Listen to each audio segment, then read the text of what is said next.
ನಮಸ್ಕಾರ. ಮುಖ್ಯಾಂಶಗಳು. ವಿವಿಧ ನೀರಾವರಿ ನಿಗಮ ಅಧಿಕಾರಿಗಳ ಜೊತೆ ಇಂದು ಮುಖ್ಯಮಂತ್ರಿ ಸಭೆ. ಬೇಸಿಗೆಯಲ್ಲಿ ಕುಡಿಯುವ ನೀರಿನ ಸಮರ್ಪಕ ವಿತರಣೆ, ಕೃಷಿಗೆ ನೀರು ಹಂಚಿಕೆ ಕುರಿತು ಚರ್ಚೆ ಸಾಧ್ಯತೆ. ಹುಬ್ಬಳ್ಳಿ ಹೈದರಾಬಾದ್ ನಡುವೆ ಅಲಯನ್ಸ್ ವಿಮಾನಯಾನ ಸೇವೆಗೆ ಕೇಂದ್ರ ಸಚಿವ ಪ್ರಹ್ಲಾದ್ ಜೋಶಿ ಹುಬ್ಬಳ್ಳಿಯಲ್ಲಿ ಚಾಲನೆ.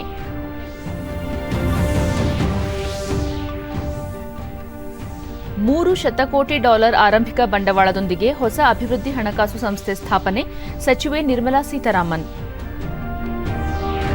ಹಾಗೂ ದೇಶಾದ್ಯಂತ 6,30,00,000ಕ್ಕೂ ಅಧಿಕ ಮಂದಿಗೆ ಲಸಿಕೆ ವಿತರಣೆ.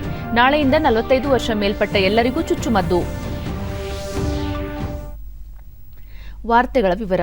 ಮುಖ್ಯಮಂತ್ರಿ ಬಿಎಸ್ ಯಡಿಯೂರಪ್ಪ ಇಂದು ಸಂಜೆ ವಿವಿಧ ನೀರಾವರಿ ನಿಗಮಗಳ ಅಧಿಕಾರಿಗಳ ಜೊತೆ ವಾರ್ಷಿಕ ಸಾಮಾನ್ಯ ಸಭೆ ನಡೆಸಲಿದ್ದು, ರಾಜ್ಯಗಳಲ್ಲಿನ ನೀರಾವರಿ ಯೋಜನೆಗಳ ಕುರಿತು ಚರ್ಚೆ ನಡೆಸುವ ಸಾಧ್ಯತೆಯಿದೆ. ಗೃಹ ಕಚೇರಿ ಕೃಷ್ಣಾದಲ್ಲಿ ನಡೆಯಲಿರುವ ಈ ಸಭೆಯಲ್ಲಿ ವಿಶ್ವೇಶ್ವರಯ್ಯ ನೀರಾವರಿ ನಿಗಮ, ಕರ್ನಾಟಕ ನೀರಾವರಿ ನಿಗಮ, ಕಾವೇರಿ ನೀರಾವರಿ ನಿಗಮ ಹಾಗೂ ಕೃಷ್ಣಾ ಭಾಗ್ಯ ಜಲ ನಿಗಮ ನಿಯಮಿತದ ಅಧಿಕಾರಿಗಳು ಭಾಗವಹಿಸಲಿದ್ದಾರೆ. ಬೇಸಿಗೆಯ ಸಂದರ್ಭದಲ್ಲಿ ಕುಡಿಯುವ ನೀರಿನ ಸಮರ್ಪಕ ವಿತರಣೆ, ಕೃಷಿ ಚಟುವಟಿಕೆಗಳಿಗೆ ನೀರು ಪೂರೈಕೆ ಹಾಗೂ ವಿದ್ಯುತ್ ಶಕ್ತಿಗೆ ಸಂಬಂಧಿಸಿದಂತೆಯೂ ಮುಖ್ಯಮಂತ್ರಿ ಅವರು ಸುದೀರ್ಘವಾಗಿ ಸಮಾಲೋಚನೆ ನಡೆಸುವ ಸಾಧ್ಯತೆಯಿದೆ.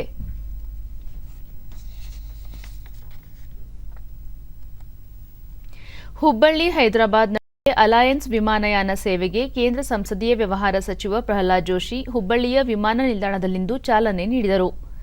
ಅಲಯನ್ಸ್ ವಿಮಾನಯಾನ ಸಂಸ್ಥೆಯ ಮುಖ್ಯ ಕಾರ್ಯನಿರ್ವಹಣಾಧಿಕಾರಿ ಹರ್ಪ್ರೀತ್ ಸಿಂಗ್ ಹಾಗೂ ನಿಲ್ದಾಣದ ಅಧಿಕಾರಿಗಳು ಮತ್ತು ಇನ್ನಿತರೆ ಪ್ರಮುಖರು ಉಪಸ್ಥಿತರಿದ್ದರು.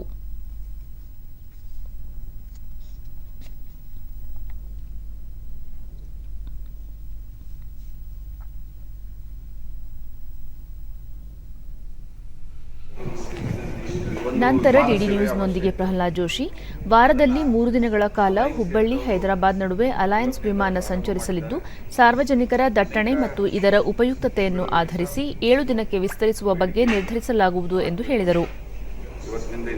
ಹುಬ್ಬಳ್ಳಿ ವಿಮಾನ ನಿಲ್ದಾಣ ಸಹ ದೊಡ್ಡ ಪ್ರಮಾಣದಲ್ಲಿ ಅಭಿವೃದ್ಧಿಗೊಳ್ಳುತ್ತಿದ್ದು, ಎಲ್ಲ ಮೂಲಸೌಕರ್ಯಗಳನ್ನು ಒಳಗೊಂಡ ಸುಸಜ್ಜಿತ ವಿಮಾನ ನಿಲ್ದಾಣದಿಂದ ಬಹಳ ಅನುಕೂಲವಾಗಲಿದೆ ಎಂದ ಅವರು, ಅಲಯನ್ಸ್ ವಿಮಾನ ಸೇವೆ ಆರಂಭಕ್ಕೆ ಸಹಕರಿಸಿದ ಕೇಂದ್ರ ನಾಗರಿಕ ವಿಮಾನಯಾನ ಸಚಿವ ಹರ್ದೀಪ್ ಸಿಂಗ್ ಪುರಿ ಅವರಿಗೂ ಧನ್ಯವಾದ ಸಲ್ಲಿಸುವುದಾಗಿ ಹೇಳಿದರು. ಇದರ ಜೊತೆಗೆ ನಮ್ಮ ಏರ್ಪೋರ್ಟ್ ಕೂಡ ಸಾಕಷ್ಟು ದೊಡ್ಡ ಪ್ರಮಾಣದಲ್ಲಿ ಡೆವಲಪ್ ಆಗ್ತಾ ಇದೆ. ಈಗಾಗಲೇ ನೈಟ್ ಲ್ಯಾಂಡಿಂಗ್ ಫೆಸಿಲಿಟಿ ಇದೆ, visual AIDS, runway light, cat 1 approach ಸಹಿತ ಇಲ್ಲೇ ಇದೆ. ಹೀಗಾಗಿ ಆಟೋಮೆಟಿಕ್ ಲ್ಯಾಂಡಿಂಗು ಇಲ್ಲೇ ವ್ಯವಸ್ಥೆ ಇದೆ. ಎಲ್ಲ ರೀತಿಯಾದಂಥ ಒಂದು ಸುಸಜ್ಜಿತ ವಿಮಾನ ನಿಲ್ದಾಣವನ್ನಾಗಿ ಹುಬ್ಬಳ್ಳಿ ವಿಮಾನ ನಿಲ್ದಾಣವನ್ನು ಡೆವಲಪ್ ಮಾಡಿದ್ದೇವೆ. ನಮ್ಮ ಅಲಯನ್ಸ್ ಏರ್ ಸಿ ಅವರ ಜೊತೆಗೆ ನಮ್ಮ ವಿಮಾನಯಾನ ಖಾತೆ ಸಚಿವರಾದಂಥ ನನ್ನ ಆತ್ಮೀಯ ಸ್ನೇಹಿತರು ಆದಂಥ ನಮ್ಮ ಅದರ ಮಂತ್ರಿಗಳು ಸಹಿತ ಇದಕ್ಕೆ ಬಹಳಷ್ಟು ಹರ್ದೀಪ್ ಸಿಂಗ್ ಪುರಿ ಅವರು ಬಹಳ ಒಂದು ಸಹಕಾರವನ್ನು ಕೊಟ್ಟಿದ್ದಾರೆ. ಅವರಿಗೂ ನಾನು ಮುಂದಿನ 3 ವರ್ಷಗಳಲ್ಲಿ $69 ಶತಕೋಟಿ ಸಾಲ ನೀಡುವ ಗುರಿಯೊಂದಿಗೆ ಆರಂಭಿಕ $3 ಶತಕೋಟಿ ಪಾವತಿ ಬಂಡವಾಳದೊಂದಿಗೆ ಹೊಸ ಅಭಿವೃದ್ಧಿ ಹಣಕಾಸು ಸಂಸ್ಥೆಯನ್ನು ಭಾರತ ಸ್ಥಾಪಿಸಲಿದೆ ಎಂದು ಹಣಕಾಸು ಸಚಿವೆ ನಿರ್ಮಲಾ ಸೀತಾರಾಮನ್ ತಿಳಿಸಿದ್ದಾರೆ.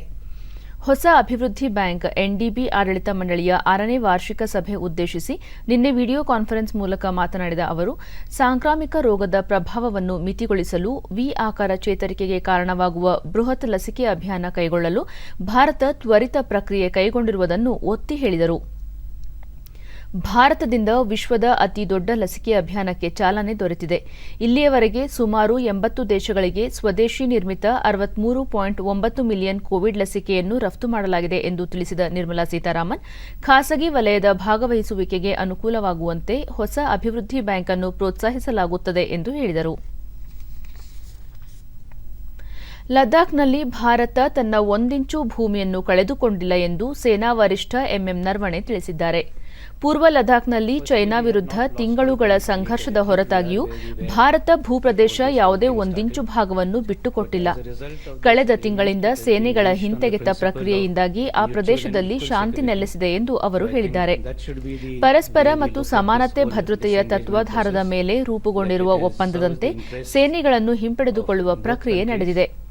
ಉಭಯ ದೇಶಗಳ ಪರಸ್ಪರ ಹಿತಾಸಕ್ತಿ ಹಾಗೂ ಗಡಿ ನಿಯಂತ್ರಣ ರೇಖೆಯಲ್ಲಿ ಶಾಂತಿ ಸ್ಥಾಪನೆ ಸಂಬಂಧ ಈ ಒಪ್ಪಂದ ಏರ್ಪಟ್ಟಿದೆ. ಭವಿಷ್ಯದಲ್ಲೂ ಭಾರತ ಮತ್ತು ಚೈನಾ ನಡುವೆ ಮಾತುಕತೆಗಳು ಮುಂದುವರಿಯಲಿವೆ ಎಂದು ಎಂಎಂ ನರವಣೆ ಹೇಳಿದ್ದಾರೆ. And I'm sure that through these talks we will be able to narrow down our differences and arrive at a acceptable solution, once again based on mutual and equal security. ರಾಜ್ಯದಲ್ಲಿ ಬೆಳಗಾವಿ ಲೋಕಸಭಾ ಕ್ಷೇತ್ರ ಹಾಗೂ ಮಸ್ಕಿ ಮತ್ತು ಬಸವ ಕಲ್ಯಾಣ ವಿಧಾನಸಭಾ ಕ್ಷೇತ್ರಗಳ ಉಪಚುನಾವಣೆಗೆ ಸಲ್ಲಿಕೆಯಾಗಿರುವ ನಾಮಪತ್ರಗಳ ಪರಿಶೀಲನೆ ಕಾರ್ಯ ಇಂದು ನಡೆಯಲಿದೆ. ಬೆಳಗಾವಿ ಲೋಕಸಭಾ ಕ್ಷೇತ್ರದ ಉಪಚುನಾವಣೆಗೆ 2 ಮಹಿಳೆಯರು ಸೇರಿದಂತೆ ಒಟ್ಟು 23 ನಾಮಪತ್ರಗಳು ಸಲ್ಲಿಕೆಯಾಗಿವೆ. ಮಸ್ಕಿ ವಿಧಾನಸಭಾ ಕ್ಷೇತ್ರಕ್ಕೆ ಒಟ್ಟು 10 ಹಾಗೂ ಬಸವ ಕಲ್ಯಾಣ ವಿಧಾನಸಭಾ ಕ್ಷೇತ್ರದ ಉಪಚುನಾವಣೆಗೆ ಒಟ್ಟು 14 ಅಭ್ಯರ್ಥಿಗಳು ಉಮೇದುವಾರಿಕೆ ಸಲ್ಲಿಸಿದ್ದಾರೆ. ಏಪ್ರಿಲ್ 3 ನಾಮಪತ್ರ ವಾಪಸ್ ಪಡೆಯಲು ಕಡೆಯ ದಿನವಾಗಿದೆ. ಏಪ್ರಿಲ್ 17ರಂದು ಈ 3 ಕ್ಷೇತ್ರಗಳಲ್ಲಿ ಉಪಚುನಾವಣೆ ನಡೆಯಲಿದ್ದರೆ ಮೇ 2ರಂದು ಮತ ಎಣಿಕೆ ನಡೆದು ಅಂದೇ ಫಲಿತಾಂಶ ಪ್ರಕಟವಾಗಲಿದೆ.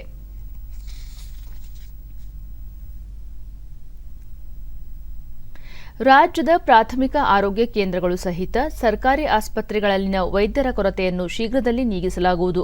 ಪ್ರಸ್ತುತ 2,000ಕ್ಕೂ ಅಧಿಕ ವೈದ್ಯರ ನೇರ ನೇಮಕಾತಿ ನಡೆಯುತ್ತಿದೆ ಎಂದು ಆರೋಗ್ಯ ಹಾಗೂ ವೈದ್ಯಕೀಯ ಶಿಕ್ಷಣ ಸಚಿವ ಡಾ ಕೆ ಸುಧಾಕರ್ ಉಡುಪಿಯಲ್ಲಿ ನಿನ್ನೆ ತಿಳಿಸಿದ್ದಾರೆ. ಆರೋಗ್ಯ ಕ್ಷೇತ್ರದ ಬಲವರ್ಧನೆಗೆ ಸರ್ಕಾರ ಅನೇಕ ಕಾರ್ಯಕ್ರಮಗಳನ್ನು ರೂಪಿಸಿದೆ. ಮುಖ್ಯವಾಗಿ ವೈದ್ಯರ ಕೊರತೆ ನೀಗಿಸಲು ಮುಂದಾಗಿದ್ದು, ಲ್ಯಾಬ್ ಟೆಕ್ನಿಷಿಯನ್ ಸಹಿತ 800ರಿಂದ 1,000 ಹುದ್ದೆಗಳಿಗೆ ನೇರ ನೇಮಕಾತಿ ಮಾಡಿಕೊಳ್ಳಲಾಗುತ್ತಿದ್ದು, ಸಂಪುಟದಲ್ಲಿ ಇದಕ್ಕೆ ಅನುಮೋದನೆ ಸಿಕ್ಕಿದೆ ಎಂದು ಹೇಳಿದರು. ರಾಜ್ಯದ 4 ಕಡೆಗಳಲ್ಲಿ ಈಗಾಗಲೇ ವೈದ್ಯಕೀಯ ಕಾಲೇಜುಗಳ ನಿರ್ಮಾಣ ಆರಂಭವಾಗಿದ್ದು, ದೇಶಾದ್ಯಂತ ಒಟ್ಟು 157 ವೈದ್ಯಕೀಯ ಕಾಲೇಜುಗಳು ನಿರ್ಮಾಣವಾಗುತ್ತಿವೆ. ಇವು ಪೂರ್ಣಗೊಂಡರೆ ಸುಮಾರು 27,000 ವಿದ್ಯಾರ್ಥಿಗಳ ವ್ಯಾಸಂಗಕ್ಕೆ ಅವಕಾಶ ಸಿಗಲಿದೆ ಎಂದು ಹೇಳಿದರು. ಆರೋಗ್ಯ ಇಲಾಖೆಯಲ್ಲಿ ಕೆಲವೊಂದು ಬದಲಾವಣೆ ತರುವ ಅಗತ್ಯವಿದ್ದು, ವಿಜಯನಗರ ಸಾಮ್ರಾಜ್ಯದಲ್ಲಿ ಸೃಷ್ಟಿಯಾಗಿದ್ದ ವೈಭವದಂತೆ ಆರೋಗ್ಯ ಕ್ಷೇತ್ರದಲ್ಲೂ ಆ ವೈಭವವನ್ನು ತರಬೇಕಾಗಿದೆ. ಈ ನಿಟ್ಟಿನಲ್ಲಿ ಆಸ್ಪತ್ರೆಗಳಲ್ಲಿ ಮೂಲಸೌಕರ್ಯ ಹೆಚ್ಚಿಸಲಾಗುತ್ತಿದೆ ಎಂದು ತಿಳಿಸಿದ ಸಚಿವರು, ಆರೋಗ್ಯ ಇಲಾಖೆಯಲ್ಲಿ ಇನ್ನು ಮುಂದೆ ಪ್ರತಿ ಬುಧವಾರ ಇನ್ಸ್ಪೆಕ್ಷನ್ ಡೇ ಆಚರಿಸಲಾಗುವುದು ಎಂದು ಹೇಳಿದರು. ಅದನ್ನು ಕೂಡ ತುಂಬಿಸುವಂಥ ಕೆಲಸ ಮಾಡ್ತಾ ಇದ್ದೀವಿ. ಮಾನ್ಯ ಮುಖ್ಯಮಂತ್ರಿಗಳು ವಿಶೇಷವಾದಂಥ ಕಾಳಜಿಯನ್ನು, ಬದ್ಧತೆಯನ್ನು ಆರೋಗ್ಯ ಕ್ಷೇತ್ರಕ್ಕೆ ಕೊಡ್ತಾ ಇದ್ದಾರೆ. ರಾಜ್ಯದಲ್ಲಿ ಅವರ ನಾಯಕತ್ವದಲ್ಲಿ ಇದನ್ನೆಲ್ಲ ಕೂಡ ಮಾಡುವಂಥದ್ದು. ಮಾನ್ಯ ಪ್ರಧಾನಮಂತ್ರಿಗಳ ಕನಸೇನಿದೆ, ಆರೋಗ್ಯ ಭಾರತವನ್ನು ಮಾಡಬೇಕು, ಪ್ರತಿಯೊಬ್ಬರಿಗೂ ಕೂಡ ಸುಸ್ಥಿರವಾದಂತಹ ಸ್ವಾಸ್ಥ್ಯವನ್ನು ನಾವು ಕಲ್ಪಿಸಿಕೊಡ್ಬೇಕು ಅನ್ನೋವಂಥ ಅವರ ಆಲೋಚನೆಗೆ ಸೂಕ್ತವಾಗಿ ಸ್ಪಂದಿಸುವಂಥದ್ದೇ ಈ ಸರ್ಕಾರದ ನಿಲುವಾಗಿದೆ, ಆರೋಗ್ಯ ಇಲಾಖೆಯ ನಡೆ ಆಗಿದೆ. ಹಾಗಾಗಿ ಪ್ರಾಥಮಿಕ, ದ್ವಿತೀಯ ಹಾಗೂ ತೃತೀಯ ಹಂತದ ಎಲ್ಲ ಆರೋಗ್ಯ ಚಿಕಿತ್ಸೆಗಳನ್ನು ಉತ್ತಮವಾಗಿ ನಾವು ಇವತ್ತು ಅಭಿವೃದ್ಧಿಯನ್ನು ಪಡಿಸುವಂಥದ್ದು ಈ ಕಾರ್ಯಕ್ರಮದ ಉದ್ದೇಶ ಆಗಿದೆ. ದೇಶಾದ್ಯಂತ ನಾಳೆಯಿಂದ 45 ವರ್ಷ ಮೇಲ್ಪಟ್ಟ ಪ್ರತಿಯೊಬ್ಬರಿಗೂ ಲಸಿಕೆ ನೀಡಿಕೆ ಪ್ರಕ್ರಿಯೆ ಆರಂಭವಾಗಲಿದೆ. 1977ನೇ ಸಾಲಿನ ಜನವರಿ 1ರ ಮೊದಲು ಜನಿಸಿದ ವ್ಯಕ್ತಿಗಳು ಈ ಹಂತದಲ್ಲಿ ಲಸಿಕೆ ಪಡೆಯಲು ಅರ್ಹರಾಗಿದ್ದಾರೆ. ಆರೋಗ್ಯ ಇಲಾಖೆ ವತಿಯಿಂದ ಕೇಂದ್ರಗಳಲ್ಲಿ ಲಸಿಕೆ ನೀಡಿಕೆಗೆ ಸಕಲ ಸಿದ್ಧತೆ ಮಾಡಿಕೊಳ್ಳಲಾಗಿದೆ. 45 ವರ್ಷ ವಯಸ್ಸಾದವರು ಹಾಗೂ ಅದಕ್ಕಿಂತ ಮೇಲಿನವರು ನೋಂದಣಿ ಮಾಡಿಸಿಕೊಂಡು ಲಸಿಕೆ ಪಡೆಯಬಹುದಾಗಿದೆ. ಲಸಿಕೆ ಪಡೆಯುವುದಕ್ಕಾಗಿ ಕೋವಿನ್ ಮೂಲಕ ಆನ್ಲೈನ್ನಲ್ಲಿ ಫಲಾನುಭವಿಗಳು ನೋಂದಣಿ ಪಡೆದುಕೊಂಡರೆ ಮತ್ತೆ ಖಾಸಗಿ ಅಥವಾ ಸರ್ಕಾರಿ ಆಸ್ಪತ್ರೆಗಳಲ್ಲಿ ನೋಂದಾಯಿಸಿಕೊಳ್ಳುವ ಅಗತ್ಯವಿರುವುದಿಲ್ಲ. ಈ ಮುನ್ನ ಗಂಭೀರ ಆರೋಗ್ಯ ಸಮಸ್ಯೆಯಿಂದ ಬಳಲುತ್ತಿರುವ 45ರಿಂದ 60 ವರ್ಷದೊಳಗಿನ ವ್ಯಕ್ತಿಗಳಿಗೆ ಮಾತ್ರ ಲಸಿಕೆ ನೀಡಲಾಗುತ್ತಿತ್ತು. ಆದರೆ ಕೆಲವು ದಿನಗಳ ಹಿಂದೆಯಷ್ಟೇ ಕೇಂದ್ರ ಆರೋಗ್ಯ ಸಚಿವಾಲಯ ಮತ್ತೊಂದು ಸುತ್ತೋಲೆ ಹೊರಡಿಸಿ 45 ವರ್ಷ ಪೂರೈಸಿದ ಪ್ರತಿಯೊಬ್ಬರಿಗೂ ಏಪ್ರಿಲ್ 1ರಿಂದ ಲಸಿಕೆ ನೀಡಲಾಗುವುದು ಎಂದು ತಿಳಿಸಿತ್ತು. ದೇಶಾದ್ಯಂತ ಇದುವರೆಗೆ 6 ಕೋಟಿಗೂ ಅಧಿಕ ಮಂದಿಗೆ ಕೋವಿಡ್-19 ಲಸಿಕೆ ನೀಡಲಾಗಿದೆ ಎಂದು ಕೇಂದ್ರ ಆರೋಗ್ಯ ಮತ್ತು ಕುಟುಂಬ ಕಲ್ಯಾಣ ಸಚಿವಾಲಯ ತಿಳಿಸಿದೆ. ಈವರೆಗೆ ಒಟ್ಟು 6,11,13,354 ಮಂದಿಗೆ ಲಸಿಕೆ ನೀಡಲಾಗಿದೆ. ಕಳೆದ 24 ಗಂಟೆಗಳಲ್ಲಿ 5,82,000ಕ್ಕೂ ಅಧಿಕ ಫಲಾನುಭವಿಗಳಿಗೆ ಚುಚ್ಚುಮದ್ದು ನೀಡಲಾಗಿದೆ. ಇದರೊಂದಿಗೆ ಜನವರಿ 16ರಿಂದ ಆರಂಭಗೊಂಡಿರುವ ಕೋವಿಡ್-19 ಲಸಿಕೆ ಅಭಿಯಾನಕ್ಕೆ ದೇಶದಲ್ಲಿ ಉತ್ತಮ ಪ್ರತಿಕ್ರಿಯೆ ವ್ಯಕ್ತವಾಗಿದ್ದು, ಈ ವಿಶ್ವದ ಅತಿದೊಡ್ಡ ಲಸಿಕೆ ನೀಡಿಕೆ ಕಾರ್ಯಕ್ರಮದಲ್ಲಿ ಹೊಸ ಮೈಲುಗಲ್ಲು ಸ್ಥಾಪಿಸಲಾಗಿದೆ ಎಂದು ಸಚಿವಾಲಯ ಹೇಳಿದೆ. ದೇಶಾದ್ಯಂತ ಕೋವಿಡ್-19 ಪ್ರಕರಣಗಳು ಹೆಚ್ಚುತ್ತಿರುವ ಪರಿಣಾಮ ಸೂಕ್ತ ನಿಗಾ ವಹಿಸುವ ದೃಷ್ಟಿಯಿಂದ ಜಿಲ್ಲಾ ಕಾರ್ಯಯೋಜನೆ ಸಿದ್ಧಪಡಿಸುವಂತೆ ಎಲ್ಲ ರಾಜ್ಯಗಳಿಗೆ ಕೇಂದ್ರ ಸೂಚಿಸಿದೆ.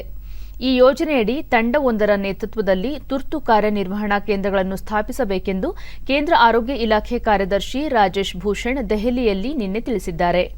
मुंबई, नागपुर, थाने, नासिक, औरंगाबाद, बेंगलुरु अर्बन, नांदेड़, दिल्ली और अहमदनगर यानी जो 10 जिले हैं जहां की अधिकांश एक्टिव केस केंद्रित हैं, उनमें 8 जिले महाराष्ट्र के हैं, एक दिल्ली है. हम दिल्ली को एक एडमिनिस्ट्रेटिव यूनिट मानते हैं.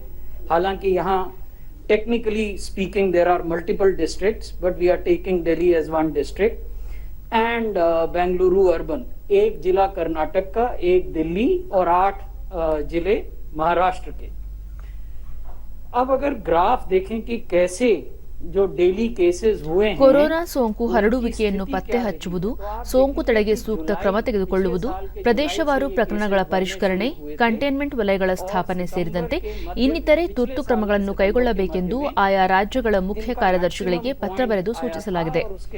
ಸಾರ್ವಜನಿಕರಲ್ಲಿ ಕೊರೋನಾ ಸೋಂಕು ಕುರಿತು ಅರಿವು ಮೂಡಿಸಲು ಚುನಾಯಿತ ಜನಪ್ರತಿನಿಧಿಗಳು, ಸ್ಥಳೀಯ ಪ್ರಭಾವಿಗಳು ಹಾಗೂ ಪ್ರಖ್ಯಾತಿ ಹೊಂದಿದವರ ಸೇವೆ ಪಡೆದುಕೊಳ್ಳುವಂತೆಯೂ ರಾಜ್ಯಗಳಿಗೆ ಸಲಹೆ ನೀಡಲಾಗಿದೆ. के मध्य तक चला. Middle February onwards we have seen an increase in COVID cases in the country. As I told you, ये अभी भी बढ़ रहा है और किन राज्यों में ये केसेस बढ़ रहे हैं वो हम आपको आगे दिखाएंगे. कर्नाटक में 23,800 से अधिक एक्टिव केसेस हैं. यहाँ प्रतिदिन फरवरी के दूसरे सप्ताह में लगभग 400 केस आते थे, 399. अब ये बढ़कर 2,594 हो गए हैं. एवरेज डेली फरवरी के दूसरे सप्ताह में लगभग 4 मृत्यु प्रतिदिन होती थी, ये बढ़कर अब 11 हो गई हैं. टीकाकरण की रफ्तार लगातार निर्णायक जंग की ओर बढ़ रही है. अभी तक आंकड़ों के मुताबिक ದೇಶದಲ್ಲಿ ಕಳೆದ 24 ಗಂಟೆಗಳಲ್ಲಿ 53,480 ಹೊಸ ಕೋವಿಡ್-19 ಪ್ರಕರಣಗಳು ಬೆಳಕಿಗೆ ಬಂದಿವೆ. ಇದರೊಂದಿಗೆ 41,280 ಮಂದಿ ಗುಣಮುಖರಾಗಿದ್ದು 354 ಮಂದಿ ಮೃತಪಟ್ಟಿದ್ದಾರೆ. ದೇಶದಲ್ಲಿ ಒಟ್ಟು ಸೋಂಕಿತರ ಸಂಖ್ಯೆ 1,21,49,335ಕ್ಕೆ ಏರಿಕೆಯಾಗಿದೆ ಎಂದು ಕೇಂದ್ರ ಆರೋಗ್ಯ ಸಚಿವಾಲಯ ತಿಳಿಸಿದೆ. ಇದುವರೆಗೆ 1,14,34,301 ಮಂದಿ ಗುಣಮುಖರಾಗುವುದರೊಂದಿಗೆ ಚೇತರಿಕೆ ಪ್ರಮಾಣ ಶೇಕಡಾ 94.11ಕ್ಕೆ ಏರಿಕೆಯಾಗಿದೆ. ಒಟ್ಟು 5,52,566 ಸಕ್ರಿಯ ಪ್ರಕರಣಗಳಿದ್ದು ಶೇಕಡಾ 4.55ರಷ್ಟಿದೆ. ಇದುವರೆಗೆ 1,62,468 ಮಂದಿ ಮೃತಪಟ್ಟಿದ್ದು ಈ ಪ್ರಮಾಣ ಶೇಕಡಾ 1.34ರಷ್ಟಿದೆ.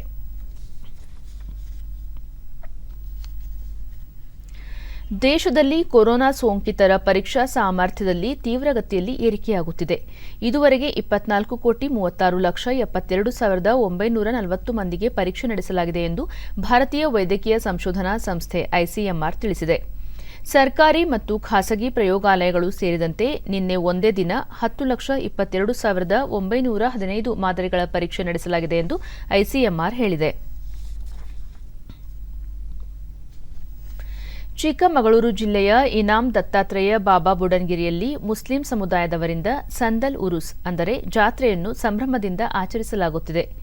ಇದು ಹಿಂದೂ ಮುಸಲ್ಮಾನರ ಭಾವೈಕ್ಯತೆಯ ಸ್ಥಳವಾಗಿದ್ದು ಕೇವಲ ಮುಸಲ್ಮಾನ ಸಮುದಾಯದವರು ಅಷ್ಟೇ ಅಲ್ಲದೆ ಅನ್ಯ ಧರ್ಮದವರು ಕೂಡ ಹೆಚ್ಚಿನ ಸಂಖ್ಯೆಯಲ್ಲಿ ಆಗಮಿಸಿ ಉರುಸ್ ಹಬ್ಬದಲ್ಲಿ ಸಂಭ್ರಮದಿಂದ ಪಾಲ್ಗೊಳ್ಳುತ್ತಾರೆ. ಈ ಬಾರಿ ಕೋವಿಡ್-19 ಹಿನ್ನೆಲೆಯಲ್ಲಿ ಉರುಸ್ ಆಚರಣೆಗೆ ಬರುವ ಭಕ್ತರುಗಳಿಗೆ ಜಿಲ್ಲಾಡಳಿತದಿಂದ ಸೋಂಕಿನ ಕ್ಷಿಪ್ರ ಪರೀಕ್ಷೆ ನಡೆಸಲಾಗುತ್ತಿದೆ. ಅಲ್ಲದೆ ಅಗತ್ಯ ಮೂಲ ಸೌಕರ್ಯಗಳನ್ನು ಕಲ್ಪಿಸಲಾಗಿದೆ.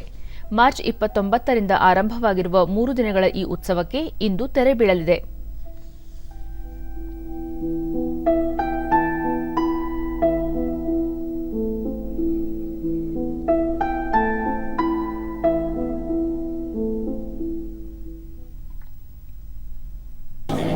ಇದು ಸೂಫಿ ಸಂತ ಉರೂಸ್ನೊಂದಿಗೆ ಮುಖ್ಯ ಶಾ ಖಾದ್ರಿ ಸೈಯದ್ ಗೌಸ್ ಮೊಯುದ್ದೀನ್ ಗುರು ದತ್ತಾತ್ರೇಯ ಬಾಬಾ ಬುಡನ್ ಸ್ವಾಮಿ ದರ್ಗಾದಲ್ಲಿ 100 ವರ್ಷಗಳಿಂದ ಸಂದಲ್ ಉರುಸ್ ಕಾರ್ಯಕ್ರಮ ಆಚರಿಸಿಕೊಂಡು ಬರಲಾಗುತ್ತಿದೆ. ಮೊದಲನೇ ದಿನ ಸಂದಲ್, 2ನೇ ದಿನ ಉರುಸ್ ಹಾಗೂ 3ನೇ ದಿನ ಜನತ್ ನಗರದಲ್ಲಿ ಸಂದಲ್ ಆಚರಿಸಲಾಗುತ್ತದೆ. ಇಲ್ಲಿನ ಸಾಂಪ್ರದಾಯಿಕ ಆಚರಣೆಗಳಿಗೆ ಸರ್ಕಾರ ಕೂಡ ಸೌಲಭ್ಯ ಒದಗಿಸುತ್ತಿದೆ ಎಂದು ತಿಳಿಸಿದರು. ದರ್ಗಾ ಅವ್ರದ್ದು ಸಜ್ಜಾದ ಮೆಷಿನ್ ಅವರೆಲ್ಲ ಬರ್ತಾರೆ. ಒಂದು 8-10 ವರ್ಷದಿಂದ ಸ್ವಲ್ಪ ಗೊಂದಲ ನಡೀತಿದೆ. ಅವರು district administration is objecting to some points. ಅವರು ನಮಗೆ ಗಂಧ ಮಾಡೋಕ್ಕೆ ಇದು ಕೊಡ್ತಾ ಇಲ್ಲ. ಇಲ್ಲಿ ನಾವು ಸ್ಥಳೀಯ ಭಕ್ತರಾದ ಮೊಹಮ್ಮದ್ ಫಾರೂಕುಲ್ಲಾ ಶಾ ಖಾದ್ರಿ, ಇದೊಂದು ಪವಿತ್ರ ಸ್ಥಳವಾಗಿದ್ದು ಕುಟುಂಬದ ಎಲ್ಲ ಸದಸ್ಯರು ಪ್ರತಿ ವರ್ಷ ಇಲ್ಲಿಗೆ ಭೇಟಿ ನೀಡುತ್ತೇವೆ. ಇಲ್ಲಿಗೆ ಬರುವ ಪ್ರತಿಯೊಬ್ಬರಿಗೂ ಉತ್ತಮ ರೀತಿಯ ಸೌಕರ್ಯಗಳನ್ನು ಒದಗಿಸಲಾಗಿದೆ ಎಂದು ತಿಳಿಸಿದರು. ಎಲ್ಲ ಚೆನ್ನಾಗಿದೆ, ಏನು ತೆಗಿಯಂಗಿಲ್ಲ, ಆ ಥರ ಚೆನ್ನಾಗಿದೆ. ಇಲ್ಲಿ ಆರಾಮಾಗಿರ್ಬೋದು. ಶಾ ಖಾದ್ರಿ ಸಾಬ್ ಇದ್ದಾರೆ, ಅವರ ಅಪ್ಪನೂ ಇದ್ರು, ಆ ಕಾಲದಿಂದಲೂ ಹಿಂಗೆ ಇತ್ತು, ಈ ಕಾಲದಲ್ಲೂ ಹಿಂಗೆ ಇದೆ. ಇನ್ನು ಮುಂದಿನ ವರ್ಷದಿಂದ ಇನ್ನೊಂದು ಸ್ವಲ್ಪ ಒಳ್ಳೇದಾಗಲಿ ಅಂತ ದೇವರ ಹತ್ರ ಬೇಡ್ಕೊಳ್ತೀನಿ ಅಷ್ಟೇ. ಉರುಸ್ ಆಚರಣೆ ಹಿನ್ನೆಲೆಯಲ್ಲಿ ಜಿಲ್ಲಾಡಳಿತದಿಂದ ಕೈಗೊಂಡಿರುವ ಕಾರ್ಯಗಳ ಕುರಿತು ಮಾಹಿತಿ ನೀಡಿದ ಜಿಲ್ಲಾಧಿಕಾರಿ ಕೆಎನ್ ರಮೇಶ್, ಸರ್ಕಾರದ ನಿರ್ದೇಶನದಂತೆ ಕಡಿಮೆ ಸಂಖ್ಯೆಯ ಜನರಿಗೆ ಈ ಉತ್ಸವದಲ್ಲಿ ಪಾಲ್ಗೊಳ್ಳಲು ಅವಕಾಶ ನೀಡಲಾಗಿದೆ. ಗಿರಿ ಭಾಗಕ್ಕೆ ಪ್ರವೇಶವಾಗುವ ಕೈಮರ ಬಳಿ ಪ್ರತ್ಯೇಕ ವೈದ್ಯಕೀಯ ಸಿಬ್ಬಂದಿ ಮೂಲಕ ಪ್ರತಿಯೊಬ್ಬರಿಗೆ ಕೋವಿಡ್-19 ಸೋಂಕಿನ ಕ್ಷಿಪ್ರ ತಪಾಸಣೆ ಮಾಡಲಾಗಿದೆ ಎಂದು ಹೇಳಿದರು. ಟೆಸ್ಟನ್ನು ಮಾಡಿ ಅಲ್ಲೊಂದು ಪ್ರತ್ಯೇಕವಾದ ಆರೋಗ್ಯ ತಂಡವನ್ನು ಕೂಡ ಇಟ್ಟಿದ್ದೀವಿ. ಯಾರೇ ಟೂರಿಸ್ಟ್ ಇರ್ಬೋದು, ಯಾರೇ ಭಕ್ತಾದಿಗಳು ಬಂದರೂ ಕೂಡ ಅವ್ರಿಗೊಂದು ಮಿನಿಮಮ್ ಆಫ್ ಸ್ಕ್ರೀನಿಂಗ್ ಮತ್ತು ಟೆಸ್ಟಿಂಗ್ ಮಾಡುವಂಥ ಎಲ್ಲ ವ್ಯವಸ್ಥೆ ಕೂಡ ಮಾಡಿದ್ದೀವಿ. ಮತ್ತು ಮೇಲ್ಗಡೆ ಯಾರೇ ಭಕ್ತರು ಬಂದರೂ ಕೂಡ ಅವ್ರಿಗೆ ಊಟದ ವ್ಯವಸ್ಥೆ, ನೀರಿನ ವ್ಯವಸ್ಥೆ ಮತ್ತು ಎಲ್ಲ ಕ್ಲೀನ್ ಮಾಡಿ ಎಲ್ರಿಗೂ ಅವ್ರಿಗೆ ಅಲ್ಲಿ ಬಂದು ಅವರು ಈ ಕಾರ್ಯಕ್ರಮವನ್ನು ಚೆನ್ನಾಗಿ ಮಾಡಲಿಕ್ಕೆ ಎಲ್ಲ ವ್ಯವಸ್ಥೆನ ನಮ್ಮ ಕಡೆಯಿಂದ ಮಾಡಿದ್ದೀವಿ. ಉತ್ತರ ಕನ್ನಡ ಜಿಲ್ಲೆಯಲ್ಲಿ ಸ್ವಚ್ಛ ಭಾರತ ಅಭಿಯಾನ ಗ್ರಾಮೀಣ ಯಶಸ್ವಿಯಾಗಿ ಅನುಷ್ಠಾನವಾಗುತ್ತಿದೆ. ಭಟ್ಕಳ ತಾಲೂಕು ಪಂಚಾಯಿತಿಯಲ್ಲಿ ಒಟ್ಟು 16 ಗ್ರಾಮ ಪಂಚಾಯಿತಿಗಳಿದ್ದು, ಈ ಪೈಕಿ ಈಗಾಗಲೇ ಬೇಂಗ್ರೆ ಮತ್ತು ಶಿರಾಳಿ ಈ 2 ಸ್ಥಳಗಳಲ್ಲಿ ಘನ ತ್ಯಾಜ್ಯ ವಿಲೇವಾರಿ ಘಟಕ ನಿರ್ಮಿಸಲಾಗಿದೆ. ಪಂಚಾಯತ್ ಸಿಬ್ಬಂದಿಯು ಸುತ್ತಮುತ್ತಲಿನ ಪ್ರದೇಶದ ಜನರಿಗೆ ಹಸಿ ಮತ್ತು ಒಣಕಸ ಬೇರ್ಪಡಿಸಿ ನೀಡುವ ಬಗ್ಗೆ ಜಾಗೃತಿ ಮೂಡಿಸಿದ್ದಾರೆ. ಅಂತೆಯೇ ಗ್ರಾಮಸ್ಥರು ಕಸವನ್ನು ವಿಂಗಡಿಸಿ ಪಂಚಾಯಿತಿ ವಾಹನಗಳಿಗೆ ನೀಡುತ್ತಿದ್ದಾರೆ. ಇಂತಹ ಕಸವನ್ನು ವಿಲೇವಾರಿ ಘಟಕಕ್ಕೆ ತಂದು ಮರುಬಳಕೆ ಮತ್ತು ವಿಲೇವಾರಿ ಮಾಡಬೇಕಾದ ವಸ್ತುಗಳನ್ನು ಸ್ವಚ್ಛತಾ ಕಾರ್ಯಕರ್ತರು ವಿಂಗಡಿಸುತ್ತಾರೆ.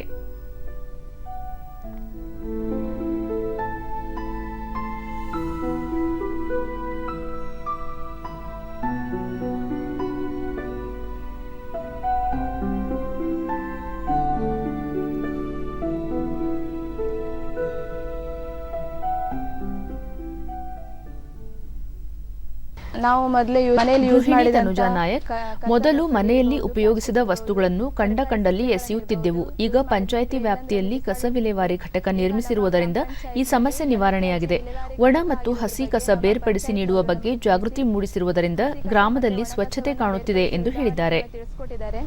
ಈಗ ನಾವು ಮನೆಯಲ್ಲಿ ಯೂಸ್ ಮಾಡಿದಂಥ ಕಸ ಇರಬಹುದು, ಒಣ ಕಸವನ್ನು ಬೇರ್ಪಡಿಸಿ ಇಟ್ಟಿರ್ತೀವಿ. ನಮ್ಮ ಗ್ರಾಮ ಪಂಚಾಯತ್ನಿಂದ ಘನತ್ಯಾಜ್ಯ ವಿಲೇವಾರಿ ಘಟಕದ ಗಾಡಿ ಬಂದು ಒಣಕಸವನ್ನು ಒಯ್ತಾ ಇದೆ.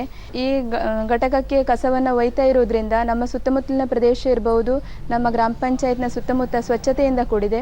ಸದ್ರಿ ಘಟಕಕ್ಕೆ ಬೇಂಗ್ರೆ ಗ್ರಾಮ ಪಂಚಾಯಿತಿ ಕಾರ್ಯದರ್ಶಿ ಮಂಜುಗೌಡ, ಸುತ್ತಮುತ್ತಲಿನ ಜನರಿಗೆ ಕಸ ವಿಲೇವಾರಿ ಬಗ್ಗೆ ಜಾಗೃತಿ ಮೂಡಿಸಿರುವುದರಿಂದ ಪ್ಲಾಸ್ಟಿಕ್ ನಿಷೇಧದ ಬಗ್ಗೆಯೂ ಜನರಿಗೆ ಅರಿವು ಉಂಟಾಗಿದೆ ಎಂದು ತಿಳಿಸಿದರು. ಒಣಕಸಗಳನ್ನು ಬೇರೆ ಬೇರೆ ವಿಂಗಡಿಸಿ ಅದನ್ನು ಮರುಬಳಕೆ ಮಾಡೋ ಕುರಿತು ಕೆಲವೊಂದು ಸಂಸ್ಥೆಗಳದನ್ನು ಮಾರುತ್ತಿದ್ದೇವೆ. ಸದ್ರಿ ಬಂದ ಆದಾಯದಿಂದ ಸದ್ರಿ ಘಟಕದಲ್ಲಿ ಕೆಲಸ ಮಾಡಿದ ಸ್ವಚ್ಛತಾಗಾರರಿಗೆ ವೇತನ ಅಥವಾ ಸಂಬಳ ಕೊಡಲು ಅನುಕೂಲವಾಗುತ್ತದೆ. ಸ್ವಚ್ಛ ಭಾರತ್ ಮಿಷನ್ ಯೋಜನೆಯಡಿ ಶಿರಾಳಿ ಪಂಚಾಯತ್ ಕಾರ್ಯದರ್ಶಿ ಲೋಕೇಶ್ವರಗೊಂಡ, ಸ್ವಚ್ಛ ಭಾರತ ಅಭಿಯಾನ ಯೋಜನೆಯಡಿ ಘನ ತ್ಯಾಜ್ಯ ವಸ್ತು ವಿಲೇವಾರಿ ಘಟಕಕ್ಕೆ 17.49 ಲಕ್ಷ ರೂಪಾಯಿ ಅನುದಾನ ಬಿಡುಗಡೆಯಾಗಿದ್ದು, ವಾರದಲ್ಲಿ 3 ಬಾರಿ ಕಸ ವಿಲೇವಾರಿ ಮಾಡಲಾಗುತ್ತದೆ. 14ನೇ ಹಣಕಾಸು ಯೋಜನೆಯಡಿ 12 ಲಕ್ಷ ರೂಪಾಯಿ ಅನುದಾನದಲ್ಲಿ ಇತರೆ ಘಟಕವನ್ನು ನಿರ್ಮಾಣ ಮಾಡಲಾಗಿದೆ ಎಂದರು. ಗ್ರಾಮ ಪಂಚಾಯತ್ ವಾಹನದಲ್ಲಿ ಗ್ರಾಮ ಪಂಚಾಯತ್ 2 ಸ್ವೀಪರ್ಗಳು ಸಮರ್ಪಕವಾಗಿ ವಿಲೇವಾರಿ ಮಾಡುತ್ತಿದ್ದಾರೆ. ವಿಲೇವಾರಿ ಮಾಡಲಾದ ಹಸಿ ಮತ್ತು ಒಣ ಕಸವನ್ನು ಬೇರ್ಪಡಿಸುವ ಸಲುವಾಗಿ 3 ಜನ ಹಾಗೂ ವಾಹನ ಚಲಾವಣೆ ಸಲುವಾಗಿ ಒಬ್ಬ ಪುರುಷರನ್ನು ಸ್ವಸಹಾಯ ಸಂಘದ ಸಹಾಯದೊಂದಿಗೆ ರೂಪಾಯಿ 6,000 ಗೌರವಧನ ರೂಪದಲ್ಲಿ ಕೆಲಸಕ್ಕೆ ನೇಮಿಸಿಕೊಳ್ಳಲಾಗಿದೆ. ಶಿರಾಲಿ ಹಾಗೂ ಭಟ್ಕಳ ತಾಲೂಕು ಪಂಚಾಯಿತಿ ಕಾರ್ಯನಿರ್ವಾಹಕ ಅಧಿಕಾರಿ ಪ್ರಭಾಕರ್ ಚಿಕ್ಕನಮನೆ ಪಂಚಾಯಿತಿ ವ್ಯಾಪ್ತಿಯಲ್ಲಿ ಒಟ್ಟು 16 ಗ್ರಾಮ ಪಂಚಾಯಿತಿಗಳಿದ್ದು ಅವುಗಳಲ್ಲಿ ಬೇಂಗ್ರೆ ಹಾಗೂ ಶಿರಾಳಿಯಲ್ಲಿ ಘನತ್ಯಾಜ್ಯ ವಿಲೇವಾರಿ ಘಟಕ ನಿರ್ಮಿಸಲಾಗಿದೆ. ಇಲ್ಲಿನ ಕಸ ವಿಂಗಡಿಸಿ ಮಾರಾಟ ಮಾಡಿ ಬರುವ ಆದಾಯವನ್ನು ಪಂಚಾಯಿತಿ ನಿಧಿಗೆ ಜಮೆ ಮಾಡಿಕೊಂಡು ಅಲ್ಲಿಂದಲೇ ಸಿಬ್ಬಂದಿಗೆ ವೇತನವನ್ನು ನೀಡುತ್ತಿರುವುದಾಗಿ ತಿಳಿಸಿದರು. ಘಟಕಕ್ಕೆ ನಾವು ರವಾನೆ ಮಾಡ್ತಾ ಇದ್ದೇವೆ. IEC ಚಟುವಟಿಕೆಯನ್ನು ಹಮ್ಮಿಕೊಳ್ಳುವುದರ ಮುಖಾಂತರವಾಗಿ ಜನರಿಗೆ ಅದರ ಅರಿವನ್ನು ಮೂಡಿಸಿದ್ದೇವೆ. ಬಂದಿರತಕ್ಕಂಥ ಎಲ್ಲ ಒಣಕಸವನ್ನು ಇವನ್ನೆಲ್ಲವನ್ನು ಪ್ರತ್ಯೇಕ ಮಾಡಿ ನಿರ್ದಿಷ್ಟ ಪ್ರಮಾಣದ ಸಂಗ್ರಹ ಆದ ನಂತರದಲ್ಲಿ ವೆಂಡರ್ ಮುಖಾಂತರವಾಗಿ ಅದನ್ನು ಮಾರಾಟ ಮಾಡಿ ಬರ್ತಕ್ಕಂಥ ಒಂದು ಆದಾಯವನ್ನು ಯಾವುದು ಪಂಚಾಯತ್ ನಿಧಿಗೆ ಜಮಾ ಮಾಡೋದ್ರ ಮುಖಾಂತರವಾಗಿ ಮತ್ತು ಅದರಿಂದನೇ ಅವರಿಗೆ ವೇತನ ಕೊಡ್ತಕ್ಕಂಥ ಒಂದು ಕೆಲಸವನ್ನು ಕೂಡ ಮಾಡ್ತೇವೆ. ಅಸ್ಸಾಂ ಮತ್ತು ಪಶ್ಚಿಮ ಬಂಗಾಳ ವಿಧಾನಸಭೆಯ 2ನೇ ಹಂತದ ಚುನಾವಣೆಗೆ ನಾಳೆ ಮತದಾನ ನಡೆಯಲಿದೆ. ಸೂಕ್ತ ಹಾಗೂ ನ್ಯಾಯಸಮ್ಮತ ಮತದಾನಕ್ಕೆ ಎರಡೂ ರಾಜ್ಯಗಳಲ್ಲಿ ಅಗತ್ಯ ಸಿದ್ಧತೆ ಮಾಡಿಕೊಳ್ಳಲಾಗಿದೆ. ಅಸ್ಸಾಂನಲ್ಲಿ ಈ ಹಂತದಲ್ಲಿ 13 ಜಿಲ್ಲೆಗಳ 39 ವಿಧಾನಸಭಾ ಕ್ಷೇತ್ರಗಳಿಗೆ ಮತದಾನ ನಡೆಯಲಿದ್ದು 26 ಮಹಿಳೆಯರು ಸೇರಿದಂತೆ 345 ಅಭ್ಯರ್ಥಿಗಳು ಸ್ಪರ್ಧಾ ಕಣದಲ್ಲಿದ್ದಾರೆ. ಬಿಜೆಪಿ ನೇತೃತ್ವದ ಎನ್ಡಿಎ ಮೈತ್ರಿಕೂಟ ಸೇರಿದಂತೆ 3 ಪ್ರಮುಖ ಮೈತ್ರಿಕೂಟಗಳು ತಮ್ಮ ಅಭ್ಯರ್ಥಿಗಳನ್ನು ಕಣಕ್ಕಿಳಿಸಿವೆ. ಪಶ್ಚಿಮ ಬಂಗಾಳ ವಿಧಾನಸಭೆಯ 2ನೇ ಹಂತದ ಚುನಾವಣೆ 4 ಜಿಲ್ಲೆಗಳ ವ್ಯಾಪ್ತಿಯ 30 ಕ್ಷೇತ್ರಗಳಿಗೆ ನಡೆಯಲಿದೆ. 19 ಮಹಿಳೆಯರು ಸೇರಿದಂತೆ 171 ಅಭ್ಯರ್ಥಿಗಳು ಸ್ಪರ್ಧಿಸಿದ್ದಾರೆ. ಪಶ್ಚಿಮ ಬಂಗಾಳದಲ್ಲಿ ಒಟ್ಟು 8 ಹಂತಗಳಲ್ಲಿ ಚುನಾವಣೆ ನಡೆಯಲಿದೆ. ಅಸ್ಸಾಂ ಮತ್ತು ಪಶ್ಚಿಮ ಬಂಗಾಳ ರಾಜ್ಯಗಳಲ್ಲಿ 2ನೇ ಹಂತದ ಚುನಾವಣೆಯ ಬಹಿರಂಗ ಪ್ರಚಾರಕ್ಕೆ ನಿನ್ನೆ ತೆರೆ ಬಿದ್ದಿದೆ. दूसरे दौर के लिए पश्चिम बंगाल में मतदान के लिए 30 सीटों पर और पश्चिम बंगाल में जिन 4 जिलों में मतदान होना है उनमें पूर्वी और पश्चिमी मेदिनीपुर की 9 सीटें, बांकुड़ा की 8 और दक्षिण 24 परगना की 4 सीटों पर चुनाव होने हैं. नंदीग्राम की सीट पर जिस पर ममता बनर्जी का मुकाबला 40 सीटों में कई हाई प्रोफाइल सीटों भी की नजरें हैं. उसमें असम विधानसभा उपाध्यक्ष का लश्कर सोनाई निर्वाचन क्षेत्र भी शामिल है. राज्य में दूसरे दौर के लिए कुल 345. ತಜಿಕಿಸ್ತಾನದ ದುಶಾಂಬೆಯಲ್ಲಿ ಹಾರ್ಟ್ ಆಫ್ ಏಷ್ಯಾ ಸಮ್ಮೇಳನದ ಸಂದರ್ಭದಲ್ಲಿ ವಿದೇಶಾಂಗ ವ್ಯವಹಾರಗಳ ಸಚಿವ ಡಾ ಎಸ್ ಜಯಶಂಕರ್ ತಜಿಕಿಸ್ತಾನ, ಉಜ್ಬೇಕಿಸ್ತಾನ ಹಾಗೂ ಅಫ್ಘಾನಿಸ್ತಾನದ ವಿದೇಶಾಂಗ ಸಚಿವರನ್ನು ಭೇಟಿ ಮಾಡಿ ಮಾತುಕತೆ ನಡೆಸಿದ್ದಾರೆ. ಈ ಕುರಿತು ಟ್ವೀಟ್ ಮಾಡಿರುವ ಅವರು, ತಜಿಕಿಸ್ತಾನ ಸಚಿವ ಕರ್ನಲ್ ಜನರಲ್ ಶೆರಾಲಿ ಮಿರ್ಜೋ ಅವರೊಂದಿಗಿನ ಮಾತುಕತೆ ಯಶಸ್ವಿಯಾಗಿದೆ. ರಕ್ಷಣೆ ಮತ್ತು ಭದ್ರತೆಯ ಸಹಕಾರದ ವಿಚಾರದಲ್ಲಿ ಭಾರತ ಹಾಗೂ ತಜಿಕಿಸ್ತಾನ ನಡುವೆ ಮತ್ತಷ್ಟು ಬಲವರ್ಧನೆಯಾಗಲಿದೆ ಎಂದಿದ್ದಾರೆ. ಅಫ್ಘಾನಿಸ್ತಾನ ಅಧ್ಯಕ್ಷ ಅಶ್ರಫ್ ಘನಿ ಭೇಟಿ ಕುರಿತು ಮತ್ತೊಂದು ಟ್ವೀಟ್ನಲ್ಲಿ ಮಾಹಿತಿ ನೀಡಿದ್ದು, ಶಾಂತಿ ಪ್ರಕ್ರಿಯೆಗೆ ಸಂಬಂಧಿಸಿ ಅಭಿಪ್ರಾಯಗಳ ಹಂಚಿಕೆಯಾಗಿದೆ ಎಂದಿದ್ದಾರೆ. ಉಜ್ಬೇಕಿಸ್ತಾನದ ಸಚಿವ ಅಬ್ದುಲ್ ಅಜೀಜ್ ಕಿಮೊಲೋವ್ ಅವರನ್ನು ಸಹ ಭೇಟಿ ಮಾಡಿರುವ ಜೈಶಂಕರ್, ದ್ವಿಪಕ್ಷೀಯ ಮಾತುಕತೆ ಫಲಪ್ರದವಾಗಿದೆ, ಪ್ರಾದೇಶಿಕ ವಿಚಾರಗಳಿಗೆ ಸಂಬಂಧಿಸಿದಂತೆ ಉತ್ತಮ ಪಾಲುದಾರಿಕೆ ಹೊಂದಲು ಪರಸ್ಪರ ಒಪ್ಪಿಗೆ ಸೂಚಿಸಲಾಗಿದೆ ಎಂದು ತಿಳಿಸಿದ್ದಾರೆ. ಕಳೆದ 5 ವರ್ಷಗಳಲ್ಲಿ ದೇಶದ ಆರೋಗ್ಯ ಕ್ಷೇತ್ರ ವೇಗವಾಗಿ ಬೆಳೆಯುತ್ತಿದ್ದು, ಮುಂದಿನ ವರ್ಷದ ವೇಳೆಗೆ ಆರೋಗ್ಯ ಉದ್ಯಮ $372 ಶತಕೋಟಿ ತಲುಪುವ ನಿರೀಕ್ಷೆ ಇದೆ ಎಂದು ನೀತಿ ಆಯೋಗ ತಿಳಿಸಿದೆ. ಆರೋಗ್ಯ ಕ್ಷೇತ್ರದ ವಿವಿಧ ವಿಭಾಗಗಳಲ್ಲಿ ಹೂಡಿಕೆ ಅವಕಾಶಗಳ ವ್ಯಾಪ್ತಿ ವಿವರಿಸುವ ವರದಿಯಲ್ಲಿ ನೀತಿ ಆಯೋಗ ಈ ಕುರಿತು ಮಾಹಿತಿ ನೀಡಿದೆ. ಆಸ್ಪತ್ರೆಗಳು, ವೈದ್ಯಕೀಯ ಸಾಧನಗಳು, ಉಪಕರಣಗಳು, ಆರೋಗ್ಯ ವಿಮೆ, ಟೆಲಿಮೆಡಿಸಿನ್, ಗೃಹ ಆರೋಗ್ಯ ಮತ್ತು ವೈದ್ಯಕೀಯ ಮೌಲ್ಯಗಳು ಹೂಡಿಕೆ ಅವಕಾಶಗಳ ವ್ಯಾಪ್ತಿಯಲ್ಲಿ ಸೇರಿವೆ. ಆದಾಯ ಮತ್ತು ಉದ್ಯೋಗ ಎರಡರಲ್ಲೂ ಆರೋಗ್ಯ ರಕ್ಷೆ ದೇಶದ ಆರ್ಥಿಕತೆಯ ಅತಿದೊಡ್ಡ ಕ್ಷೇತ್ರಗಳಲ್ಲಿ ಒಂದಾಗಿದೆ. ರಾಷ್ಟ್ರೀಯ ಕೌಶಲ್ಯ ಅಭಿವೃದ್ಧಿ ನಿಗಮದ ಅಂದಾಜಿನ ಪ್ರಕಾರ ಆರೋಗ್ಯ ರಕ್ಷಣೆಯು 2017 ರಿಂದ 2022 ನಡುವೆ 27 ಲಕ್ಷ ಹೆಚ್ಚುವರಿ ಉದ್ಯೋಗ ಗಳಿಸಬಹುದಾಗಿದೆ ಎಂದು ನೀತಿ ಆಯೋಗದ ವರದಿ ತಿಳಿಸಿದೆ. ಕೇಂದ್ರ ಸರ್ಕಾರ ಸರಕು ಮತ್ತು ಸೇವಾ ತೆರಿಗೆ ಜಿಎಸ್ಟಿ ಪರಿಹಾರವಾಗಿ 30,000 ಕೋಟಿ ರೂಪಾಯಿಗಳನ್ನು ರಾಜ್ಯಗಳಿಗೆ ಬಿಡುಗಡೆ ಮಾಡಿದೆ. 2020-21 ಸಾಲಿನ ಪರಿಹಾರವಾಗಿ ಈ ಮೊತ್ತವನ್ನು ನೀಡಲಾಗಿದೆ. ಇದರೊಂದಿಗೆ ಈವರೆಗೆ ಕೇಂದ್ರದಿಂದ ಈ ಅವಧಿಯಲ್ಲಿ ಜಿಎಸ್ಟಿ ಪರಿಹಾರ ಮೊತ್ತವಾಗಿ ರಾಜ್ಯಗಳಿಗೆ ಒಟ್ಟು 70,000 ಕೋಟಿ ರೂಪಾಯಿಗಳನ್ನು ಬಿಡುಗಡೆ ಮಾಡಿದಂತಾಗಿದೆ. ಜಿಎಸ್ಟಿ ಸಮಿತಿ ಸಭೆಯಲ್ಲಿ ಈ ನಿರ್ಧಾರ ತೆಗೆದುಕೊಳ್ಳಲಾಗಿದ್ದು, ಜಿಎಸ್ಟಿ ಪರಿಹಾರವನ್ನು ಬಿಡುಗಡೆ ಮಾಡುವಲ್ಲಿ ಕೊರತೆಯ ಬದಲಾಗಿ 1,10,208 ಕೋಟಿ ರೂಪಾಯಿಗಳನ್ನು ಸಾಲವಾಗಿ ನೀಡಲಾಗಿದೆ. ಇದಕ್ಕೆ ಹೆಚ್ಚುವರಿಯಾಗಿ ಜಿಎಸ್ಟಿಯ ತಾತ್ಕಾಲಿಕ ಇತ್ಯರ್ಥದ ಮೂಲಕ ಕೇಂದ್ರ 28,000 ಕೋಟಿ ರೂಪಾಯಿ ಬಿಡುಗಡೆ ಮಾಡಿದೆ.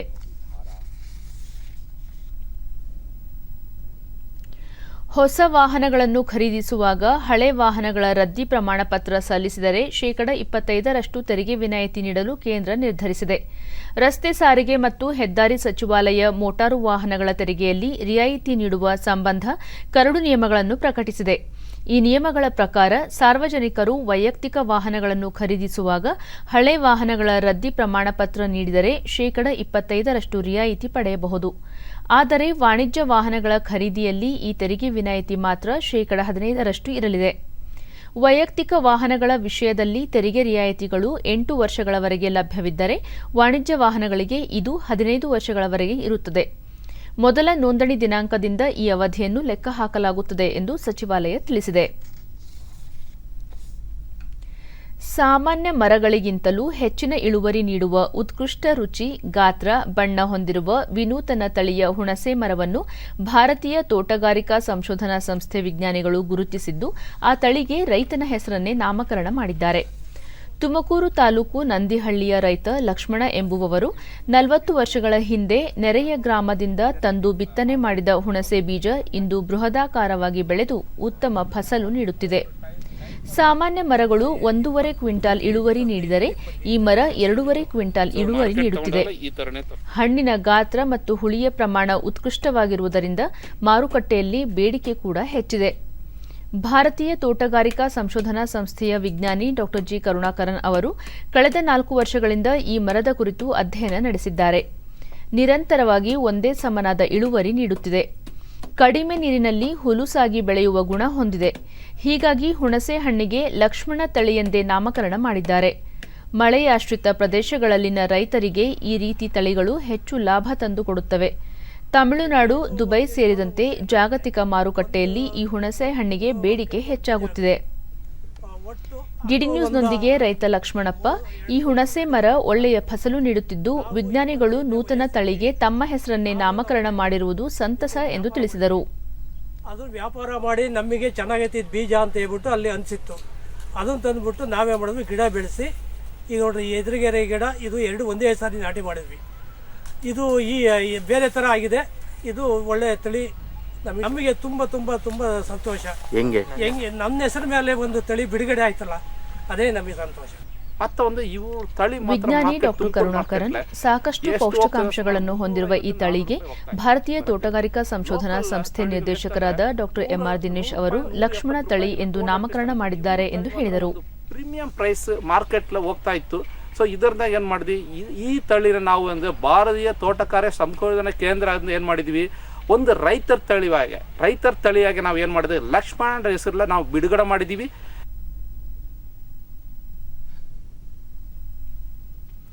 ಚಿಕ್ಕಬಳ್ಳಾಪುರದಲ್ಲಿ ಮಹಿಳಾ ಮತ್ತು ಮಕ್ಕಳ ಕಲ್ಯಾಣ ಇಲಾಖೆಯ ಸಂಯುಕ್ತಾಶ್ರಯದಲ್ಲಿ ಆಯೋಜಿಸಿದ್ದ ಪೋಷಣ್ ಪಾಕ್ಷಿಕ ಅಭಿಯಾನಕ್ಕೆ ತೆರೆ ಬಿದ್ದಿದೆ. ಪ್ರತಿ ವರ್ಷ ಮಾರ್ಚ್ 16ರಿಂದ 31ರವರೆಗೂ ನಡೆಯುವ ಪೋಷಣ್ ಪಾಕ್ಷಿಕ ಅಭಿಯಾನದಲ್ಲಿ ಮಹಿಳೆಯರು ಮತ್ತು ಮಕ್ಕಳಲ್ಲಿನ ಅಪೌಷ್ಟಿಕತೆ ನಿವಾರಣೆ ಕುರಿತು ಮಾಹಿತಿ ನೀಡಲಾಗುತ್ತದೆ. ಪೌಷ್ಟಿಕ ಆಹಾರ ಸೇವನೆ ಕುರಿತು ಜಾಗೃತಿ ಮೂಡಿಸುವ ಜೊತೆಗೆ ಮನೆಯಲ್ಲಿಯೇ ಪೌಷ್ಟಿಕ ಆಹಾರವನ್ನು ತಯಾರಿಸುವ ಬಗ್ಗೆ ಮಾಹಿತಿ ನೀಡಲಾಯಿತು.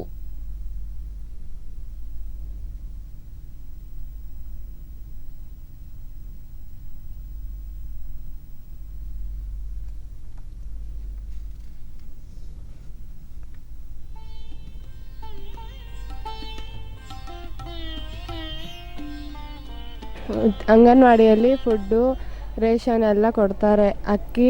ಮಾರ್ಚ್ 16ರಿಂದ ನಡೆದ ಅಭಿಯಾನ ಮುಕ್ತಾಯ ಹಂತದಲ್ಲಿದ್ದು, ಕಳೆದ 15 ದಿನಗಳಿಂದ ನಡೆದ ಕಾರ್ಯಕ್ರಮ ಪರಿಣಾಮಕಾರಿಯಾಗಿದೆ ಎಂದು ಜಿಲ್ಲಾಧಿಕಾರಿ ಆರ್ ಲತಾ ಮೆಚ್ಚುಗೆ ವ್ಯಕ್ತಪಡಿಸಿದರು. ನಮ್ಮ ಅಂಗನವಾಡಿಯಿಂದ ಕಾರ್ಯಕ್ರಮದಲ್ಲಿ ವಿವಿಧ ಪೌಷ್ಟಿಕ ಆಹಾರ ಪದಾರ್ಥಗಳನ್ನು ಪ್ರದರ್ಶನಕ್ಕಿಡಲಾಯಿತು. ಗರ್ಭಿಣಿಯರಿಗೆ ಸೀಮಂತ ಕಾರ್ಯಕ್ರಮವನ್ನು ಹಮ್ಮಿಕೊಳ್ಳಲಾಗಿತ್ತು. ವಿವಿಧ ತರಕಾರಿ, ಹಣ್ಣು, ಮೊಟ್ಟೆ, ಸೊಪ್ಪಿನಿಂದ ವಿನ್ಯಾಸಗೊಳಿಸಿದ ರಂಗೋಲಿ ಆಕರ್ಷಣೀಯವಾಗಿತ್ತು. ಕಾರ್ಯಕ್ರಮಗಳನ್ನು ನಾವು ಮಾಡ್ತೀವಿ. ಮೊದಲಿಗೆ ಗರ್ಭಿಣಿಯರಿಗೆ ಶ್ರೀಮಂತ ಮಾಡ್ತೀವಿ, ಅನ್ನಪ್ರಾಶನ ಮಾಡ್ತೀವಿ, ಮತ್ತು ಸಮುದಾಯ ಆಧಾರಿತ ಚಟುವಟಿಕೆಗಳನ್ನು ಮಾಡಿಸ್ತೀವಿ, ಮತ್ತು ಸ್ವಚ್ಛತೆ ಬಗ್ಗೆ ತಿಳಿಸ್ತೀವಿ. ಮತ್ತು ಪೋಷಣ್ ಪಕ್ವಾಡದಲ್ಲಿ ಏನೇನು ಕಾರ್ಯಕ್ರಮಗಳು ಬಹಳ ಮುಖ್ಯವಾಗಿ 5 ಕಾರ್ಯಕ್ರಮಗಳಿದೆ. ಇದರಲ್ಲಿ ಒಂದನೇದಾಗಿ ತಾಯಿ ಎದೆ ಹಾಲು ಉಣಿಸುವಂಥದ್ದು, ಅದು ಒಂದು. ಮಹಿಳಾ ಮತ್ತು ಮಕ್ಕಳ ಕಲ್ಯಾಣ ಇಲಾಖೆಯ ಉಪನಿರ್ದೇಶಕ ನಾರಾಯಣ ಜಿಲ್ಲೆಯಲ್ಲಿ ಪೋಷಣ್ ಪಕ್ವಾಡ ಕಾರ್ಯಕ್ರಮಗಳನ್ನು ಆಯೋಜಿಸಿ ಪೌಷ್ಟಿಕ ಆಹಾರ ಕುರಿತು ಜಾಗೃತಿ ಮೂಡಿಸಲಾಗುತ್ತಿದೆ. ಮಹಿಳೆಯರಲ್ಲಿನ ರಕ್ತಹೀನತೆ ನಿವಾರಣೆಗೆ ಹೆಚ್ಚು ಒತ್ತು ಕೊಡಲಾಗಿದೆ ಎಂದರು. ಜಿಲ್ಲಾಧಿಕಾರಿ ಆರ್ ಲತಾ ಗ್ರಾಮ ಮಟ್ಟದಿಂದ ಜಿಲ್ಲಾ ಮಟ್ಟದವರೆಗೂ ಪೋಷಣ್ ಪಕ್ವಾಡ್ ಕಾರ್ಯಕ್ರಮಗಳನ್ನು ನಡೆಸಲಾಗಿದೆ.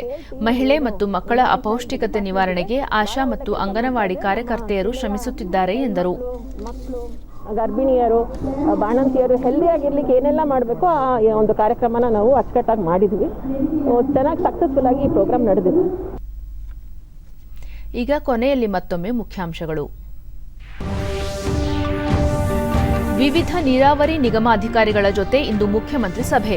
ಬೇಸಿಗೆಯಲ್ಲಿ ಕುಡಿಯುವ ನೀರಿನ ಸಮರ್ಪಕ ವಿತರಣೆ, ಕೃಷಿಗೆ ನೀರು ಹಂಚಿಕೆ ಕುರಿತು ಚರ್ಚೆ ಸಾಧ್ಯತೆ. ಹುಬ್ಬಳ್ಳಿ ಹೈದರಾಬಾದ್ ನಡುವೆ ಅಲಯನ್ಸ್ ವಿಮಾನಯಾನ ಸೇವೆಗೆ ಕೇಂದ್ರ ಸಚಿವ ಪ್ರಹ್ಲಾದ್ ಜೋಶಿ ಹುಬ್ಬಳ್ಳಿಯಲ್ಲಿ ಚಾಲನೆ.